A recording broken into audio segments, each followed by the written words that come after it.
Welcome, good morning and good evening, depending on where in the world you are. My name is Michael Brenner. I'm the director of the Center for Israel Studies here at American University in Washington, D.C.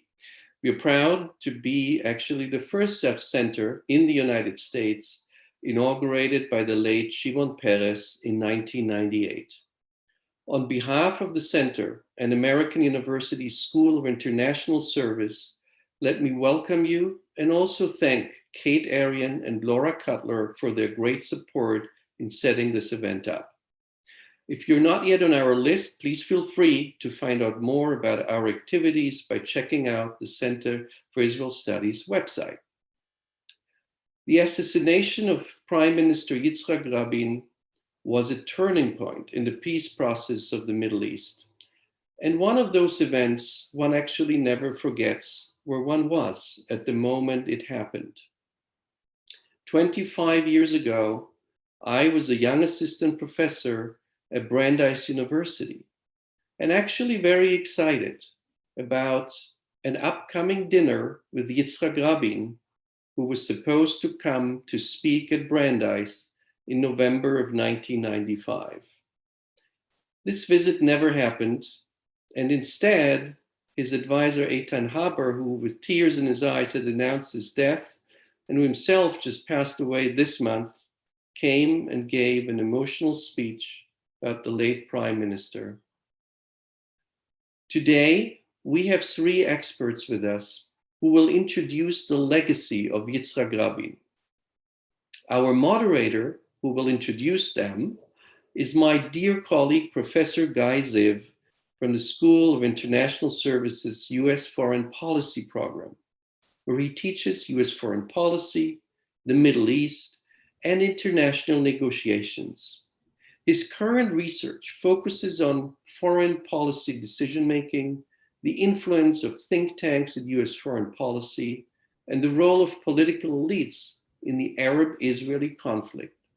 He is published widely, both in the academic world and in popular media.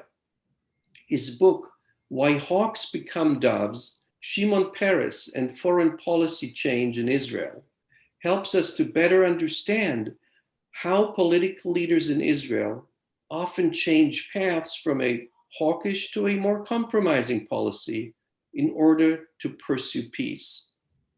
I believe that this description might also fit the late Yitzhak Rabin. And with this, I turn the floor over to Professor Ziv, but let me just remind you that you can ask your questions in the Q&A function. The chat function is turned off. And for those of you who use closed caption, you can use this function as well. And let me also say that this meeting will be recorded. Guy, the floor is yours. Thank you, Michael, for your kind introduction. Professor Brenner and Laura Cutler, who's the managing director of the Center for Israel Studies, have done a truly remarkable job at our center, and not even COVID has slowed them down. So I'd like to also acknowledge Kate Arian of the SIS events team. She's the brainchild of this event. Kay Summers, Emily Preborkin of the SIS marketing and communications team, my dean, my wonderful AU colleagues who are joining us today, and of course, thanks to all of you for joining us today. This event is being recorded, as Michael said, and will be publicly made available. And now to our panelists.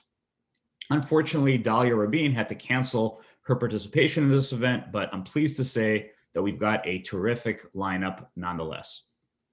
Dr. Galia Golan, Professor Emerita of the Hebrew University of Jerusalem, is the author of 10 books, most recently, Israeli Peacemaking Since 1967, Factors Behind the Breakthroughs and Failures. One of Israel's leading peace activists, she was a founder and leader of Peace Now and a leader of Combatants for Peace. She's received numerous awards, including the Gleitzman International Activist Award, the New Israel Fund Women in Leadership Award, the International Studies Association's Distinguished Scholar Award, and also its Scholar Activist Award, and the Israeli Political Science Association Award for Lifetime Contribution. Ambassador Itamar Rabinovich is Professor Emeritus of Middle Eastern History at Tel Aviv University. He is Israel's former ambassador to the United States and former chief negotiator with Syria in the mid-1990s. He's also the former president of Tel Aviv University. He's president emeritus and counselor of the Israel Institute and a distinguished fellow of the Brookings Institution's Foreign Policy Program. Professor Rabinovich is the author of 9 books on the modern history and politics of the Middle East, including a biography of Yitzhak Rabin. That book was translated into 7 languages and is the winner of the 2017 Washington Institute's Gold Medal. For more than 12 years, Ambassador Dennis Ross played a leading role in shaping U.S. involvement in the Middle East peace process and dealing directly with the parties in negotiations. Ambassador Ross was the U.S. point man on the peace process in both the George H.W. Bush and Bill Clinton administrations. He was instrumental in assisting Israelis and Palestinians to reach the 1995 interim agreement. He also successfully brokered the 1997 Hebron Accord and facilitated the 1994 Israel-Jordan Peace Treaty. As a scholar and diplomat with more than 2 decades of experience in Soviet and Middle East policy, he also served as special assistant to President Obama and special advisor to Secretary of State Hillary Clinton. Currently, he is a counselor and William Davidson Distinguished Fellow at the Washington Institute for Near East Policy. Let's begin. Yitzhak Rabin spent 27 of his years of his life in the IDF as a soldier, a general, and ultimately Israel's 7th chief of staff. Throughout most of his political career, he was seen as a tough-talking, security-minded pragmatist rather than a peacenik. It was only in the last stage of his political career that he became associated with the peace process and paid the ultimate price for his decision to make peace with the PLO. Galia, I'd like to begin with a question for you. As a peace activist for over 50 years, how would you assess Rabin's legacy as a peacemaker? Basically, Oslo. Oslo was an enormous, enormous breakthrough. I mean, it's been criticized, and there are things that I would criticize myself. But the truth is that Oslo, first of all, with the exchange of letters of recognition, where Arafat recognized Israel's right to exist within secure and recognized borders, this was an enormous breakthrough, that probably the major thing that's remained. But it's not just that. I think that the legacy was the fact that Rabin gave the Palestinians respect. In fact, we began to use the word Palestinian for Palestinians in the occupied territories, the West Bank and Gaza. He treated them with respect, and that was conveyed to the population. In addition to which, of course, he began discussions for making peace. And that's the biggest thing that happened to us after 1967 and 1973.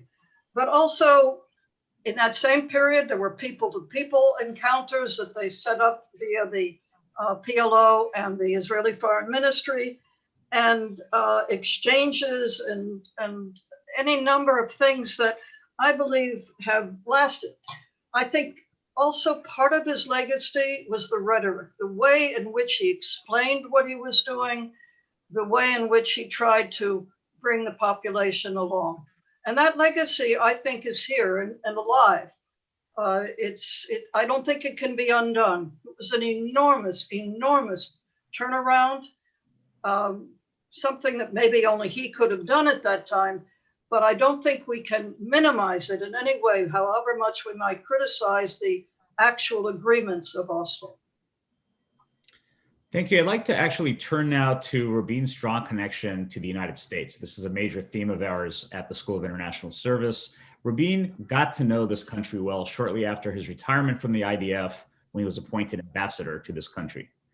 By all accounts, he was fond of the U.S., trusted the U.S. more than any other country, and in his various roles in public service, he got to know every U.S. president from Richard Nixon to Bill Clinton.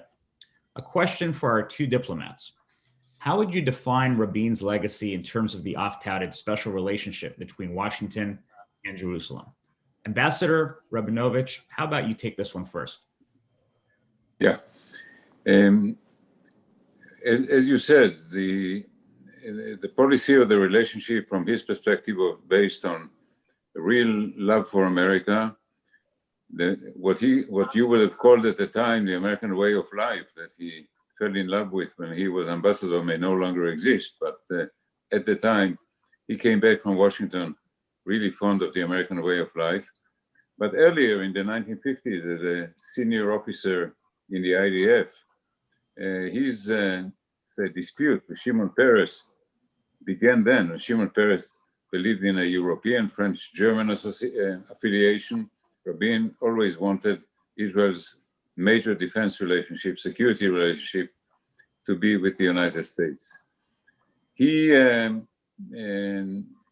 Rabin was known to be a very direct, trustworthy person. As Americans tend to say, what you see is what you get.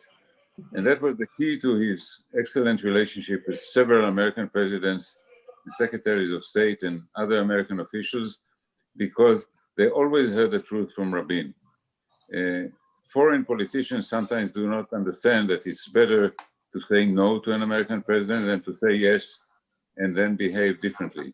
When Rabin wanted to say no, he knew how to say no. But when he said yes, a yes was a yes. He also understood that the relationship had to rest on two foundations, on shared values and on shared interest. And one of his major achievements actually began when he was ambassador, and together with Henry Kissinger engineered the way in which Israel saved Jordan from a Syrian invasion and saved the Nixon administration the need to intervene on behalf of a Middle Eastern ally. So he always believed that Israel and the United States shared geopolitical interest in the Middle East, and that Israel had to be a valuable ally, that just shared values will not suffice to sustain the relationship. Ambassador Ross, can we hear from you? What about your take on this? Do you agree with Ambassador Rabinovich? Do you have the same perspective? Yeah, I largely do. I think that first of all, when Rabin decided to leave the military and go into politics, his first choice wasn't to go into politics, it was to become the ambassador to the United States. I think he was trying to cultivate more of a sense of understanding broader diplomacy, but I think it also reflected his appreciation of the importance of the United States to Israel. I think he saw the US as the only reliable friend of Israel, not a substitute for what Israel would do on its own. But he saw in us the most important actor on the world stage, the most powerful actor on the world stage, the one most certain to counter the Soviets, who clearly he could see were backing all of Israel's enemies. And so for him, the U.S. was kind of this lodestar. What's interesting, and I think I'll add on to what Itamar said, Rabin is the first Israeli prime minister. It may seem surprising for you to say it, but he's the first Israeli prime minister that American presidents create a sense of attachment to. He changes in a lot of respects the view of Israeli prime ministers. Ben-Gurion never had this relationship because he never really had the opportunity. Eshkol wasn't around long enough to create it in many respects. Begin certainly doesn't have it with Jimmy Carter. Shamir absolutely doesn't have it, again, given Shamir's approach to things. But Rabin does. And I can contrast the relationship that George H.W. Bush had with Shamir and how he viewed Rabin. On the one hand, fairly or not, he never trusted Shamir. Drawn from their very first meeting where he felt that Shamir had misled him. Rabin, he found someone who, as Itamar said, was very direct. But there was something else that attracted American presidents to him. American presidents as different as George H.W. Bush and Bill Clinton. He was highly analytical. He would come in, it wasn't just that you knew where he stood, he would explain the policies in an analytical way. This was much more appreciated by American presidents at the time than I think has been understood since. And in a sense, it also reflects something else. Rabin, and Galia said this, Rabin was prepared to explain to the Israeli public. Well, he approached the American presidents the same way. He would explain things, and it wasn't in a pedantic way. It was in a way that they took seriously. So he helped to reshape the image of American presidents towards Israel, not just because shared values was embedded in the kind of sociology and psychology of the relationship, not just because he could highlight the strategic value of the relationship, But because of the way he approached the relationship and the way he approached American presidents, he explained things, he was analytical, he was very direct. And I would say in the past and potentially in the future, that will be appreciated here again. Every year around this time, as we commemorate the anniversary of Rabin's assassination, we come across a great deal of speculation from various commentators about Rabin's ultimate goal in negotiating the Oslo Accords with the PLO. There are many critics of Rabin on the Israeli right, many on the far left as well, who claim that Rabin never intended to pursue Palestinian statehood. Rabin's longtime aide, Eitan Haber, who passed away just a couple of weeks ago, once told me he thought that Rabin understood that in the end, there will be a Palestinian state. Are any of you able to set the record straight for us? Did he support the two-state solution, what we call today the two-state solution? That's a very, very hard question. The truth is, I immigrated to Israel in 1966. I joined the Labor Party in 1977, and I was immediately put into the political committee and the executive. But I was in Shimon Peres's dovish group, and Rabin was a hawk, and he was a hawk. The thing is that he underwent a change. He used to say that he would never talk to the PLO because there was nothing to talk about. The implication being, of course, that he wasn't thinking of a state. And we know, of course, in as late as this very last speech in, I think it was October 5th, 1995, he said very clearly that what he had in mind was less than a state. Actually, I think what he was looking for was autonomy. In 1989, he presented an autonomy plan, which is very similar to the one from Camp David under Begin. And I think that what he saw was basically two things always guided him. One was security, obviously, defensible borders. And the other was Israel as a Jewish and democratic state, which was very typical Labor Party position. And as early as 1976, actually, he said that where we had to be careful was that we might wind up an apartheid state.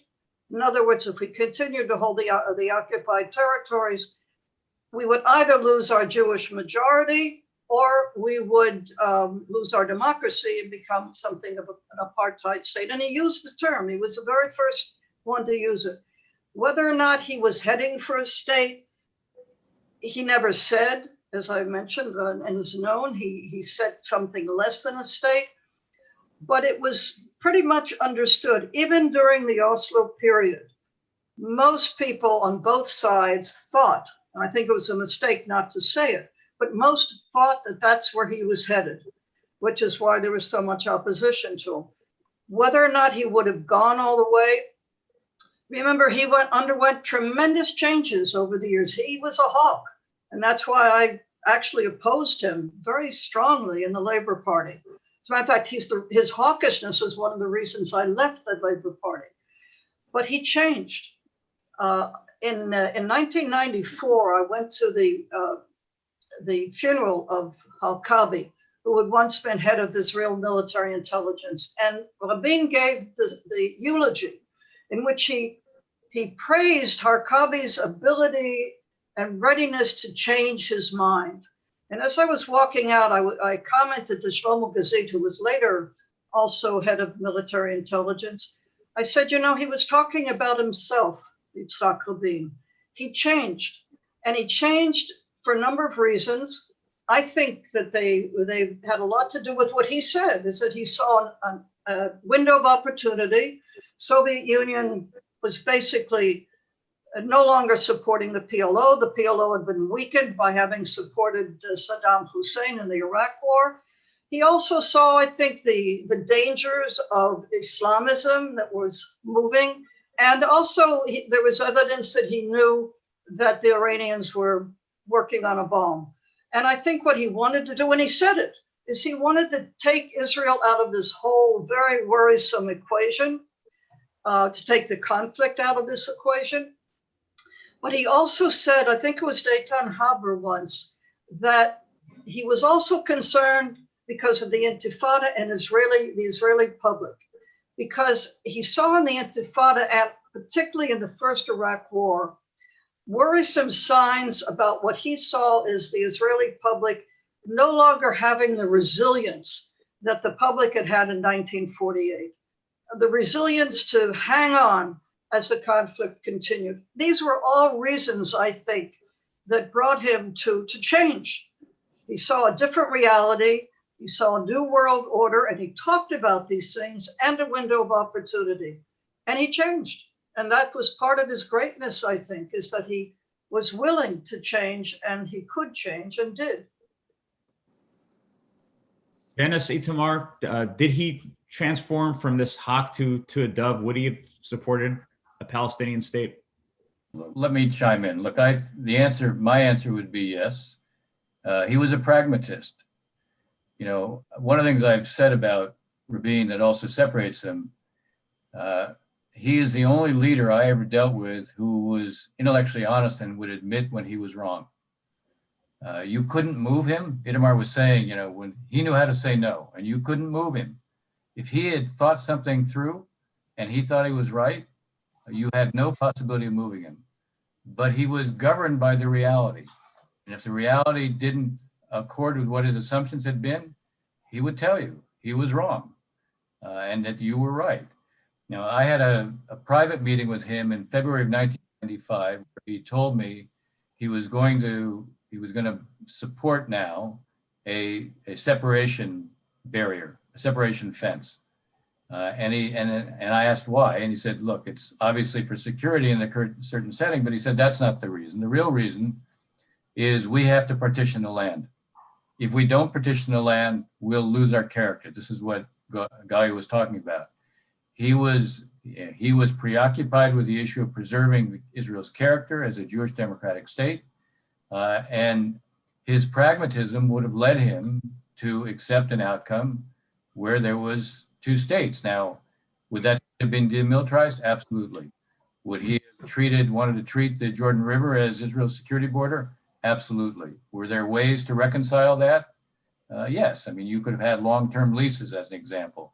So from my standpoint, his pragmatism, his ability to evolve because he was intellectually honest, he saw things as they were, his fundamental priority about preserving the character of Israel, all of these things would have led him, in my mind, to accept a two-state outcome. And I'll just conclude by saying the speech he gave in the Knesset on October 5th, 1995, this was the opening statement, in effect, as he looked ahead after the interim agreement. This took place 1 week after the interim agreement, which was creating, in a sense, the kind of infrastructure of a state for the Palestinians.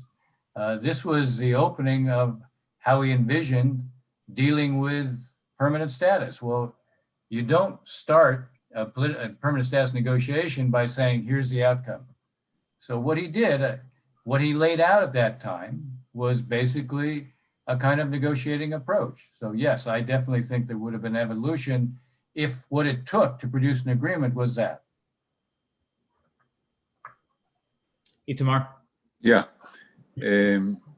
Like Dennis, I agree. This was a speech made in the context of the imminent beginning of the final status negotiations with Arafat. If he were to say that he supports a Palestinian state, what leverage would have been left? It had to be negotiated. Second, Rabin did not make decisions in advance. He was making them as he was moving along. And it would have depended on the course of negotiations with Arafat, what Arafat's position or positions in the negotiations would have been. And let me add another angle. It was not just Israel and the Palestinians. There was always a triangle: Israel, the Palestinians, and Jordan. Rabin had a very close relationship with King Hussein. There was a major strategic partnership with Jordan and the king. Jordanian view of Palestinian statehood was more complex than meets the eye. The Palestinians always speak about the need for a Palestinian state, and they rely on Israel to prevent it. So it also had to be factored in into the picture. So I would say, yes, he probably thought that Palestinian statehood was inevitable, but he would have made his decision several months later had he stayed alive and had the negotiations begun. Could I add something here, Guy? Please. You know, Leah Rabin told me once, much later, that Rabin had always been against the occupation, which the Labor Party certainly did come out. But one thing that I did learn about him is that he tended to see the psychological aspect of the conflict. And he talked about that, and he believed that it would really take a number of years until we could trust, the two sides could trust each other enough that we could reach an agreement. And that's what Oslo was. It was an interim agreement. It was by stages in which trust was to be built. I don't know how we saw the end game. I happen to think one of the problems was with Oslo that there was no end game in sight. But be that as it may, I think that we sort of agree here that it would be hard not to know where he was going. The public certainly thought this is where he was going. What it would have looked like, yes, the Jordan Rift Valley, he said, had to be in our hands. This was a security issue, but it could be for a limited number of years. I go back to the 1975 peace, the interim talks with the Egyptians, where Rabin, I think in the moves that he made with regard to the Egyptians in 1975 paved the way for what came much later. But it apparently was his way of working, and step by step, not just Kissinger, but he himself, to build something that ultimately, undoubtedly would have had to lead to a state. And Galia, you mentioned earlier that you were part of the Peres camp. Yes. The Labor Party was. And for what it's worth, I asked Shimon Peres this very question 5 years ago, and he gave me an unequivocal absolutely when I asked him this very question. Rabin came to the conclusion that there needed to be a Palestinian state. So I'd like to ask one more question to our panelists before we open it up, because the Q&A is starting to fill up. In 2 weeks from tomorrow, Americans head to the polls to decide who's going to lead this country for the next 4 years.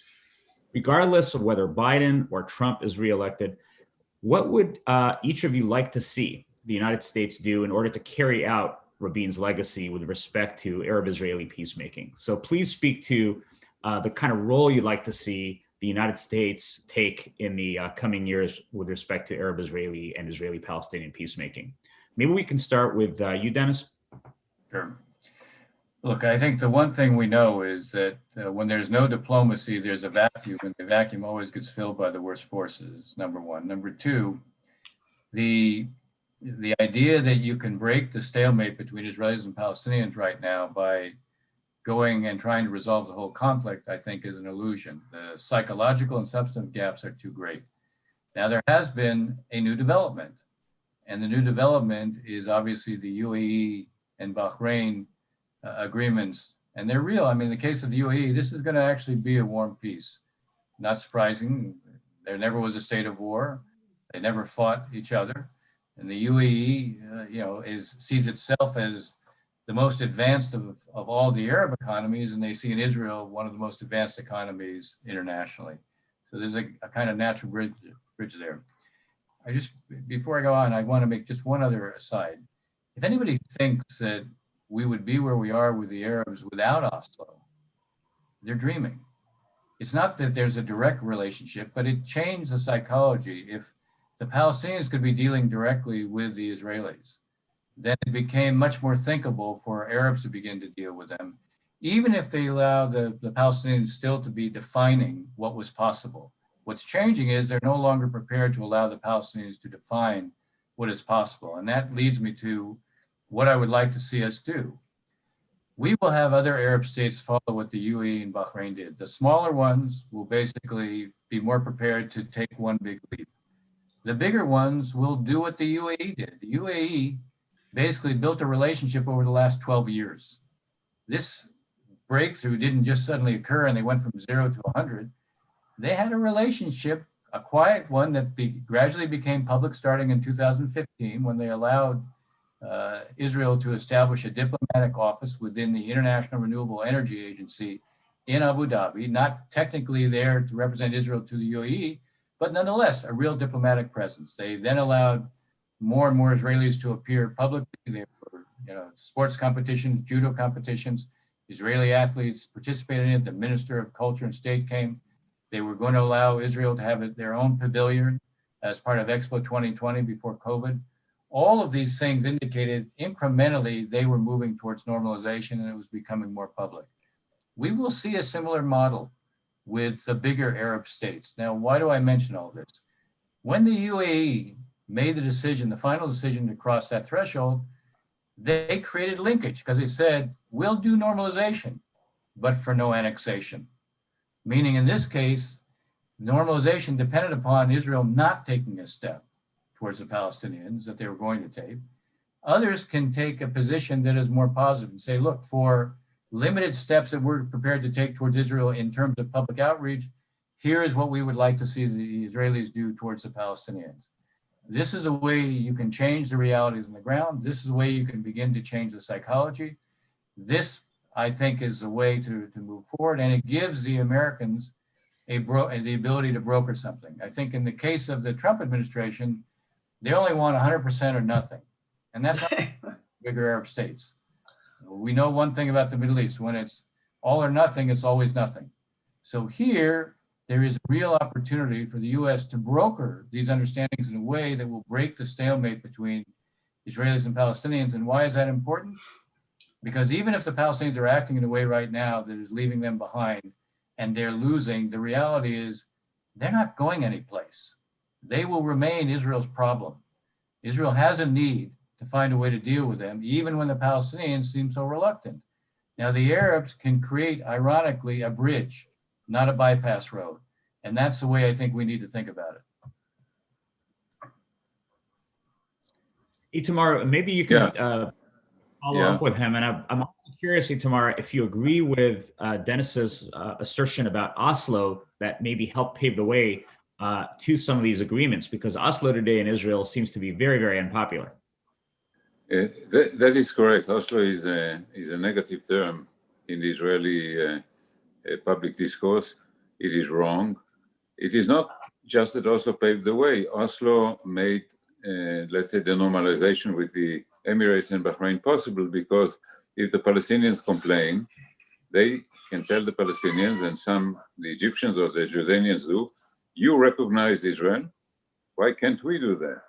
So without Oslo, all of this would not have happened. And the whole presentation of the normalization with the Emirates and Bahrain as peace for peace is, of course, deceptive and misleading. So definitely Oslo was indispensable for this subsequent development. With regard to future steps, I'd like to say this. I fully agree with Dennis. The United States needs to not just be back in the Middle East, but to signal that it is back in the Middle East. And let me take the example, not so much from the Palestinian context, but from the Syrian context. You have a small military presence in northeastern Syria, less than 1,000 troops. It gives you huge leverage in Syria. Your allies, your Kurdish allies, control 25% of Syria. They control Syria's oil.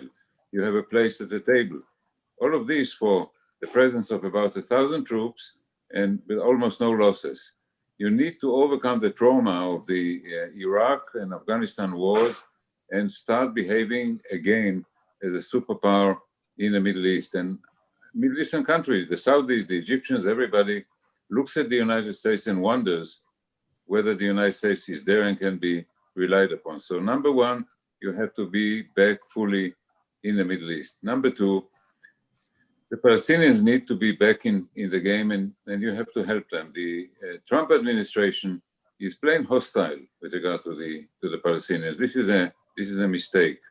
You don't have to accept every Palestinian whim, but I mean, you're a superpower. They are a small, miserable nation. Help them get back into the game. Galia, I'm assuming you agree with that last statement, at least. I agree with Itamar. I don't entirely agree with Dennis.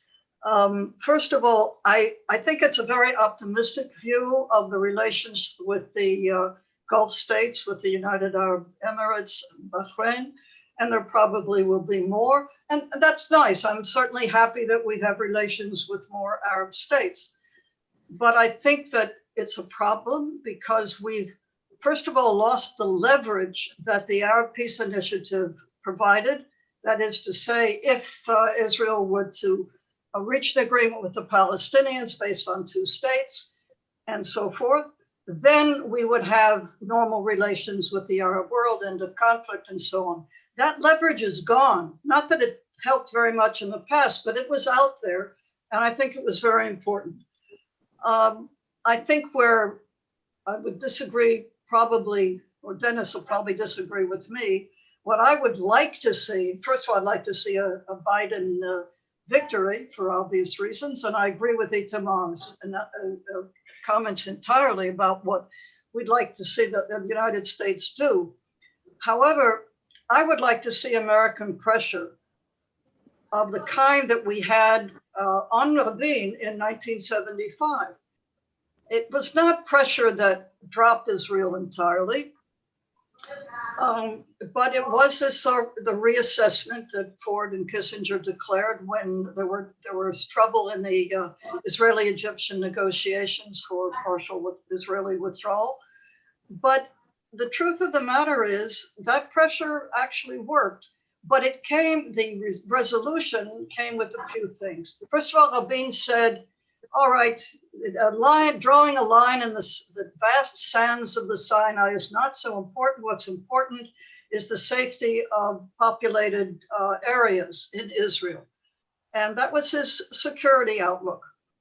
And so he caved, but he didn't cave just to pressure, because the Americans gave a memorandum of understanding, which gave backing, political, military, economic, to the agreement.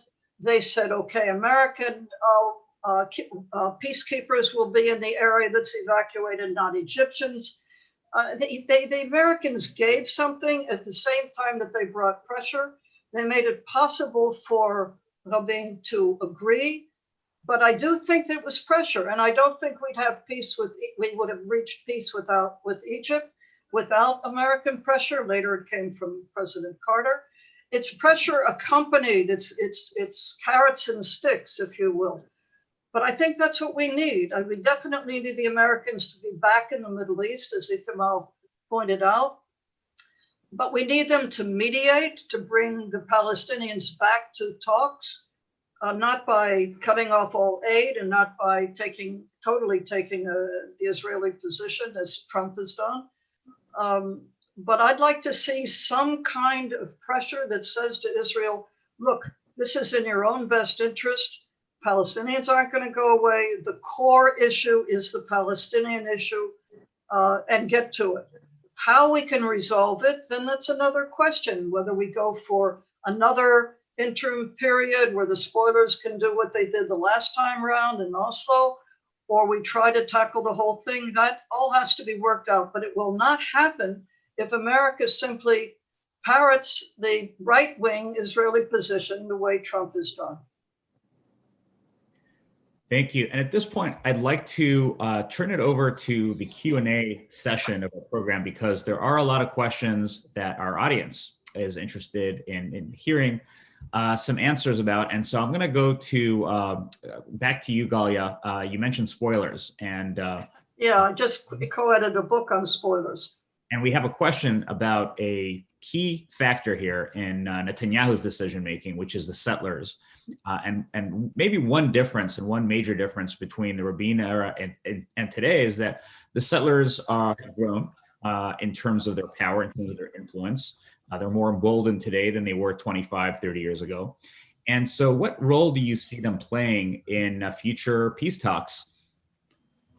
Oh, yeah. And then I'd like to hear from the other panelists, if you'd like to. Look, the settlers do participate in track 2 talks behind the scenes, but I think that they will continue to play a spoiler role. Not all of them. Most of the settlers are there for economic reasons, what we call quality of life.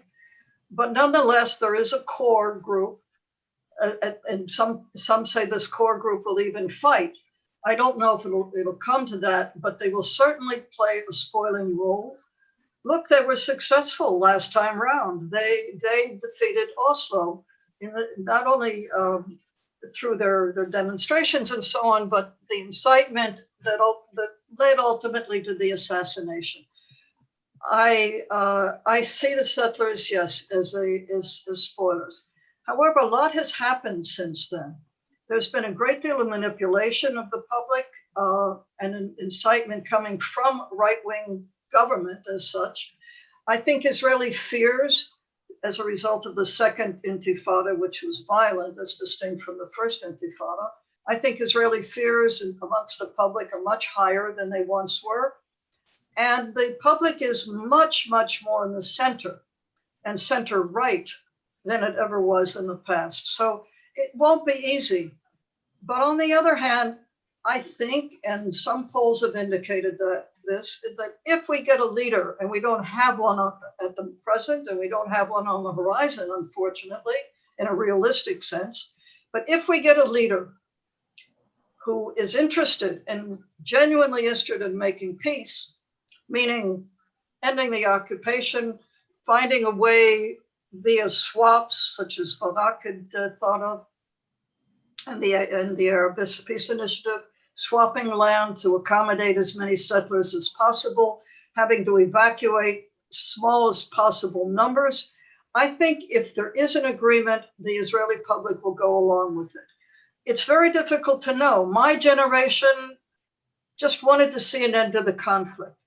The younger generation is quite different. And I see from the younger generation, for example, in the peace movement, and we have a younger generation, they want to see an end of the occupation.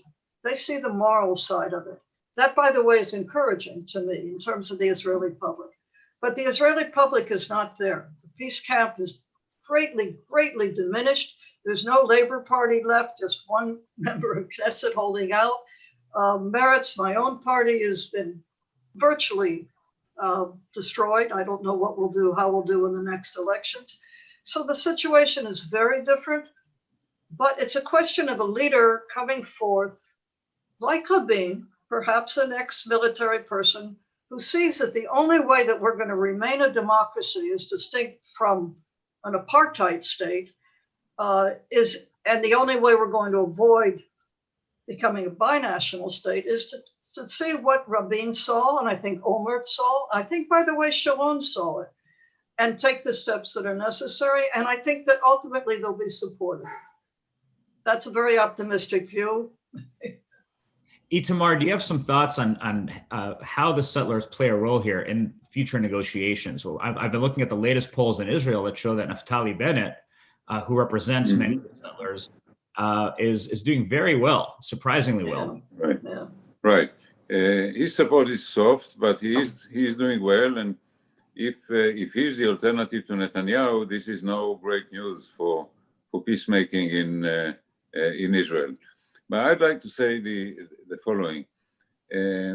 First of all, peace in Israel is not made from the left. It's made from the center and the right.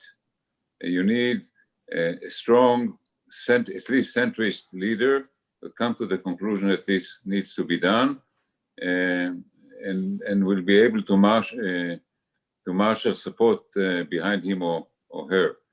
Secondly, you need three partners for progress on a peace process. Israel, the Arab Party, in this case the Palestinians, and the United States. Right now, all three are not available. Not the Trump administration, not the Netanyahu government, and not Abu Mazen. So we have to look at a process that will take a few years. There have to be changes in all three places, and Israeli public will have to be shifted back from the right. What has been described before, I fully agree.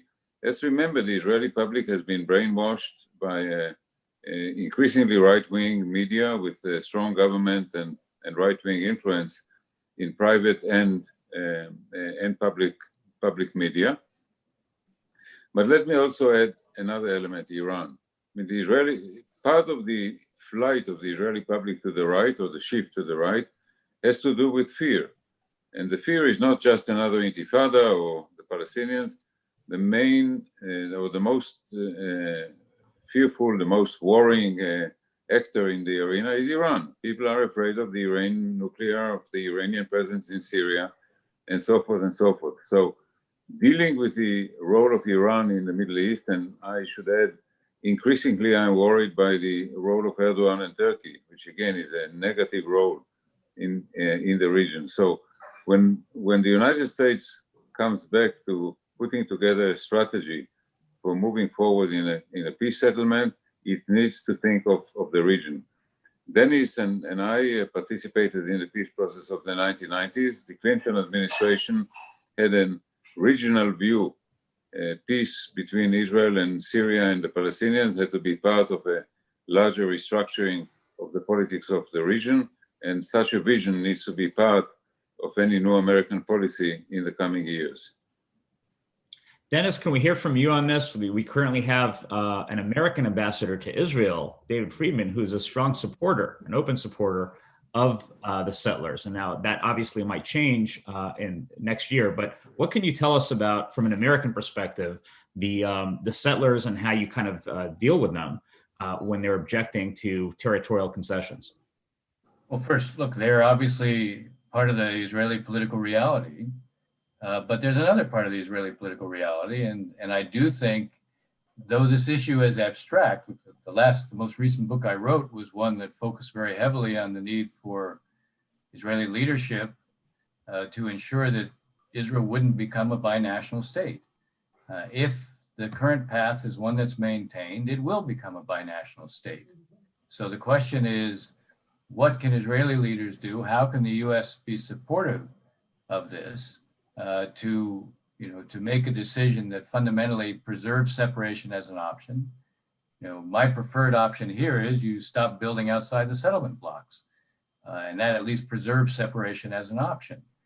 Now, here again, I come back to what we were saying before. Itamar put his finger on what is the reality. You can never deal with the Palestinian issue in isolation from what's happening in the region.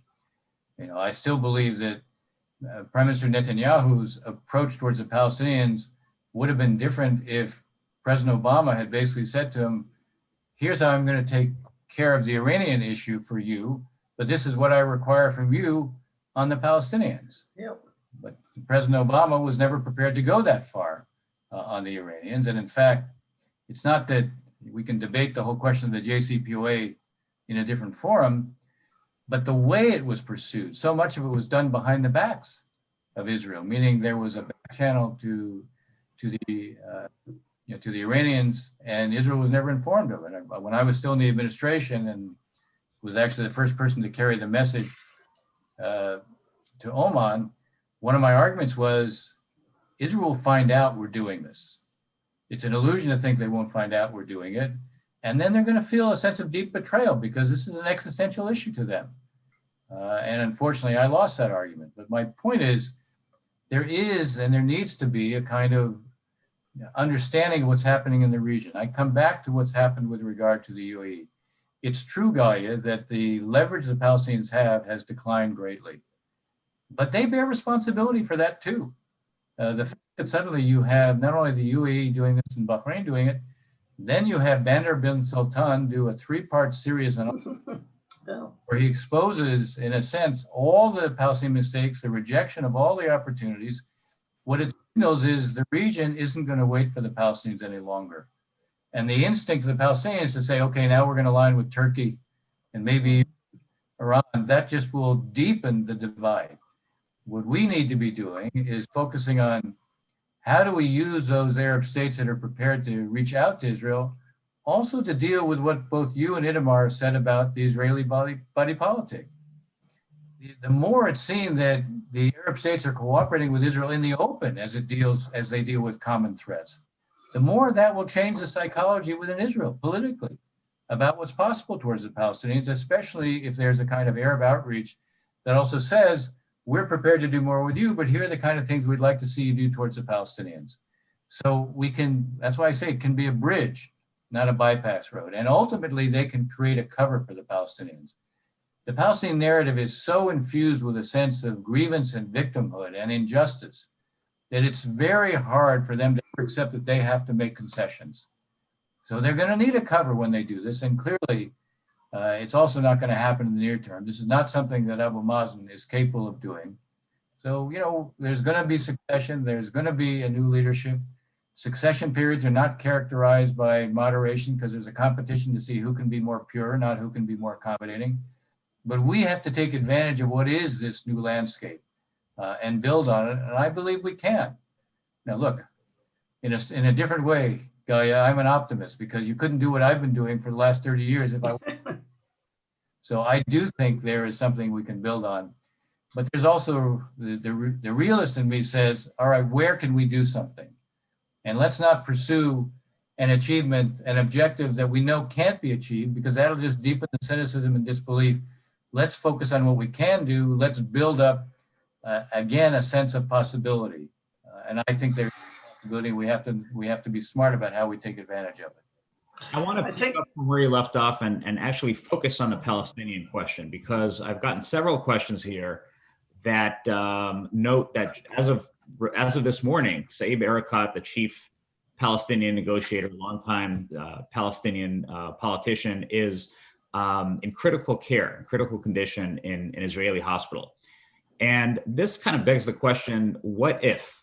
And Abbas himself, President Abbas himself, who may or may not have elections coming up, is by all accounts on his way out. He's not going to be around indefinitely. And my question to our panelists is, who might succeed Abbas, Erekat, and the current Palestinian negotiating team? What might we expect in the coming year? First of all, nobody knows. You've got competing heads. You've got competing heads within the PLO. By the way, Saeb Erekat was not a major decision maker. He's a very moderate person, and I mean, I've known him for years, and he certainly was moderate and certainly a force for peace. But he was not a power. You have real power competing, and you will have real power competing. And also, don't forget that the present PLO leadership does not have the public support. Public have been alienated for a long time from the PLO leadership for many, many reasons, domestic as well as connected with the conflict. So we don't know what's going to happen. There could even be a bloodbath. I mean, Abu Mazen got rid of a lot of opponents, but not the major ones. And some of them have support, for example, from the Gulf states. Others have support from other states. It's not going to be a very clear path.